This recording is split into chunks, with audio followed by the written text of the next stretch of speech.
Everyone, welcome to our channel.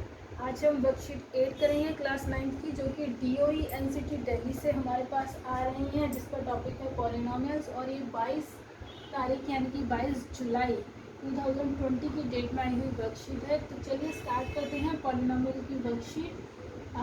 इसमें सबसे पहले आपको डिग्री ऑफ द पॉलिनोमियल समझाया हुआ है वर्कशीट में, और ये वीडियो वर्कशीट को कंसंट्रेट करके ही बनाई गई है।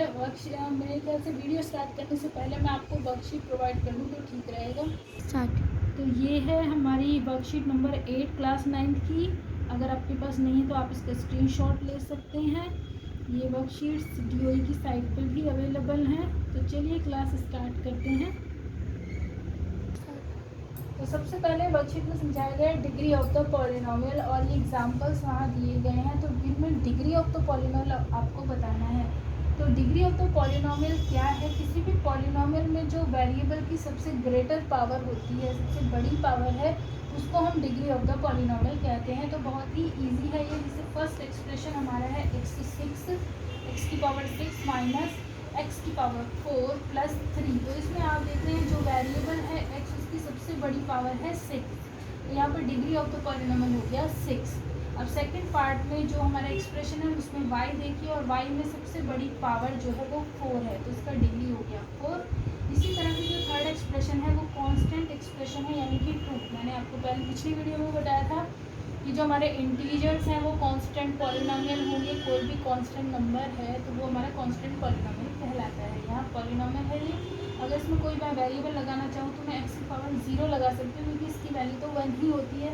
तो इसकी डिग्री कितनी होगी? क्योंकि यहाँ इसकी पावर 0 है, और किसी भी वेरिएबल की पावर जब 0 होगी तो उसका वैल्यू 1 ही होता है, तो इसकी वैल्यू 2 के इक्वल ही होने वाली है।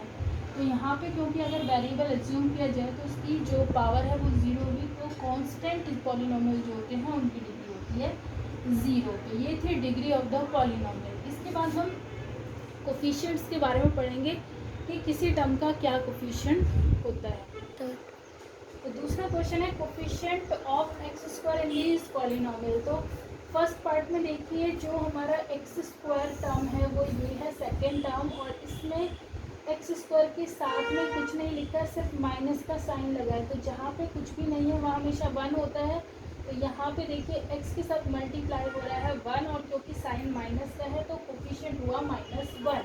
इसी तरह से सेकेंड पार्ट में देखिए जो x है टर्म, उसके साथ रूट x है, बट स्क्वायर वाली टर्म यहाँ पे कोई भी नहीं है, और क्वेश्चन में x² का कोफिशिएंट पूछा है। तो इसको हम ऐसे एज्यूम कर सकते हैं कि यहाँ जो x² का कोफिशिएंट है वो 0 रहा होगा, तो 0 से मल्टीप्लाई होकर ये x² जो है पूरा 0 हो गया है, और ये हमें दिख नहीं रहा है इस एक्सप्रेशन में। तो इसको जो है ना x² का कोफिशिएंट हम 0 लेंगे यहाँ पे, क्योंकि 0 से मल्टीप्लाई करके ये x² जो है वो नहीं होगा। तो जिस टर्म में, जिस पॉलिनोमियल में स्क्वायर टर्म ही नहीं है, वहाँ कोफिशिएंट हमेशा उसका 0 होता है। अब थर्ड एक्सप्रेशन देखिए 3x³ + 4x² + 7x। तो इसमें x² का कोफिशिएंट साफ दिख रहा है, प्लस का साइन लगा है, उसके बाद 4 है, तो 4x² से मल्टीप्लाई हो रहा है, और क्योंकि इसका साइन प्लस है तो साइन लिखने की कोई नीड नहीं है। तो यहाँ x² का कोफिशिएंट हुआ 4। ये हमारा आंसर होगा। स्टार्ट। अब देखिए आगे क्लासिफिकेशन ऑफ पॉलिनोमियल्स को समझाया हुआ है अकॉर्डिंग टू टर्म्स। टर्म्स के अकॉर्डिंग हम पॉलिनोमियल को किस तरह से क्लासीफाई करेंगे।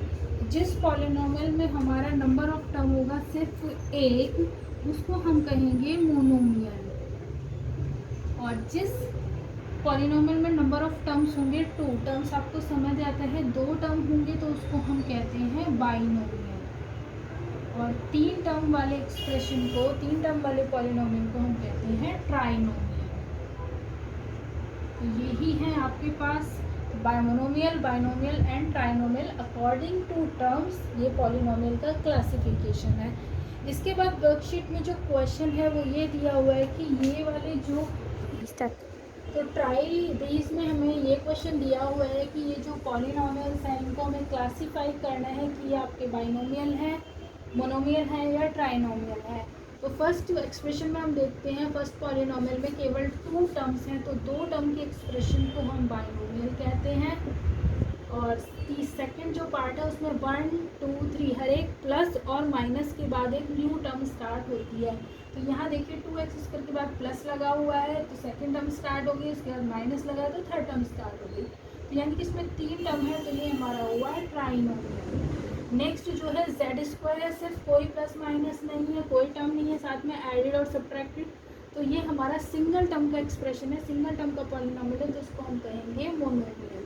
एंड फोर्थ वन इज, ये भी सिंगल टर्म का एक्सप्रेशन है, बस इसमें 9 कोफिशिएंट है एक्स स्क्वायर का, यानी कि गुणांक है हिंदी में कहते हैं, तो ये भी एक ही टर्म है, तो ये भी हमारा मोनोमियल कहलाएगा। और इसी तरह के एग्जांपल्स और भी उसमें दिए हुए हैं। नेक्स्ट क्वेश्चन है ये, इसमें हमें ट्रू फॉल्स बताना है, राइट रॉन्ग बताना है। Coefficient of x square in a polynomial this is 4। तो ये कहते हैं कि एक्स स्क्वायर का कोफिशिएंट इस वाले पॉलिनोमियल में 4 है। तो आप देखिए एक्स स्क्वायर के साथ 4 तो है पर सामने माइनस का साइन भी दिया हुआ है, तो कोफिशिएंट हुआ -4 ना कि 4। तो ये हमारा रॉन्ग हो जाएगा statement. Now second one, degree of the polynomial 4x square is 2। तो हम देख रहे हैं सिंगल टर्म का पॉलिनोमियल है और इसमें वेरिएबल का हाईएस्ट पावर 2 है, तो डिग्री होता है हाईएस्ट पावर, तो वो 2 ही है, तो ये हमारा राइट है statement. Next 2x cube plus 1 is a linear polynomial. अब लीनियर पॉलिनोमियल क्या होता है, जिसमें वेरिएबल का डिग्री जो है वो 1 हो, यानी कि मैक्सिमम पावर 1 होनी चाहिए, और यहाँ पे पावर क्या है 3, तो ये तो क्यूबिक पॉलिनोमियल हो गया, और ये कह रहा है लीनियर पॉलिनोमियल, तो ये हमारा रॉन्ग स्टेटमेंट है। Next one is the coefficient of x in this expression. यहाँ पे x का जो कोफिशिएंट है, x के साथ जो मल्टीप्लाई हो रहा है वो आप देख रहे हैं √5 है, और यहाँ यही लिखा है इज √5, तो ये हमारा सही एक्सप्रेशन है। तो ये हमारी वर्कशीट नंबर 8 क्लास 9th की क्लास थी। आई होप आपको समझ आ रहा होगा। अगर आपको मेरी वीडियो थोड़ी भी यूज़फुल लगती है तो don't forget to like share subscribe it.